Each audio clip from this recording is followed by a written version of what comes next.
panalangin sa kinabuhi. Kaya ang usa ka adlaw kang mata na sa kabutagon mga igsuonan, panalangin na. So dapat taong mga wala na karon. Pero pasalamat na sa Ginoo mga igsuonan kaya niya pa kita karon na padayon sa pagsalig diha kaniya o pagtuo. And sa busog o kalinaw sa muna-muna mga panalangin na angay natin malimutan sa makalimot bataan ng mga igsuonan. Yes, kay nabay uban ng mga tao dili ka mata, di ba? And nabay uban ng mga tao pila na kaadlaw wala pa ka mata, pangin-ana. So nabay uban nga wala na ka mata.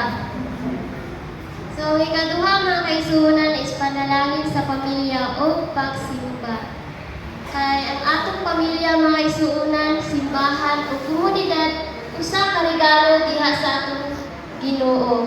Yes, dili ta naginusara sa paglakaw. Kay tungod gugma Ginoo mga kaigsuonan, iyang gihatag ang pamilya, simbahan o komunidad alang kanato. Kay ang Ginoo naghatag nato o kauban sa pagtuo kita magkinabangay o magminasigay. Yes, mga kaigsuonan, makita nato na dira sa Colossians 3 verse 15. Pasagdi nga ang kalinaw ni Kristo maghari sa inyong kasing-kasing kay ingon nga mga sakop sa usa ka lawas. Gitawag kamo sa kalinaw o pagpasalamat. Magpasalamaton kamo. Yes, mga kaigsuonan, dapat magpasalamaton kita.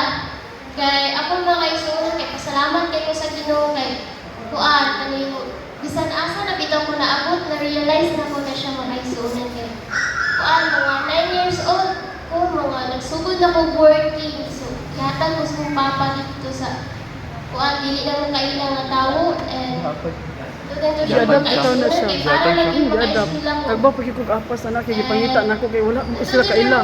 Ako may kaila sa support gyapon ko sa papa ato. Ako nato is mga manghud ato mga manghud yan pamanghud tong nasa ako.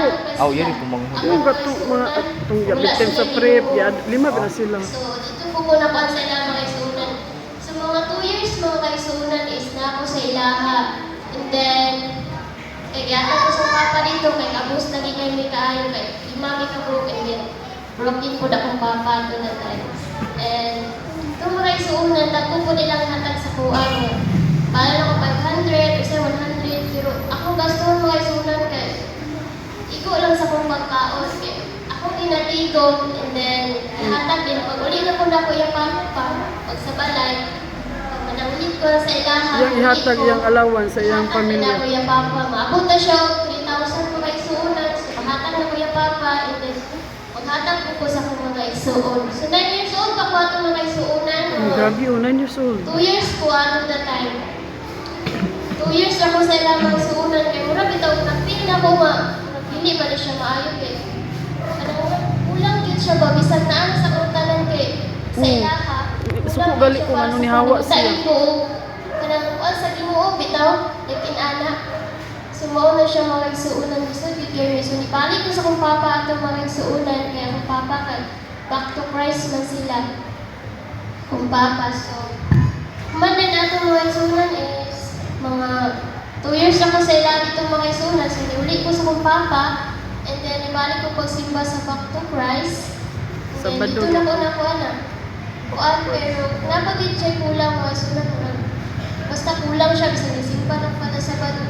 Kulang yun siya. So pag abot ako diri sa Seventh-day Adventist mga igsuonan is dili na ko na-realize na kanang hindi ay mga dili na ko napambitaw tanan lakin ana. So natog dito siya mga igsuonan. Nagpasalamat ko sa Ginoo kaya niya ko karon sa Seventh-day Adventist nagsimba. Dili na ko na-realize na bitaw kaning dili na ko nakita tanan lakin ana. So, mo na siya mga kaigsuonan, no? Kinahanglan pasalamatan yun nato natong mga kaagi kay ang Ginoo.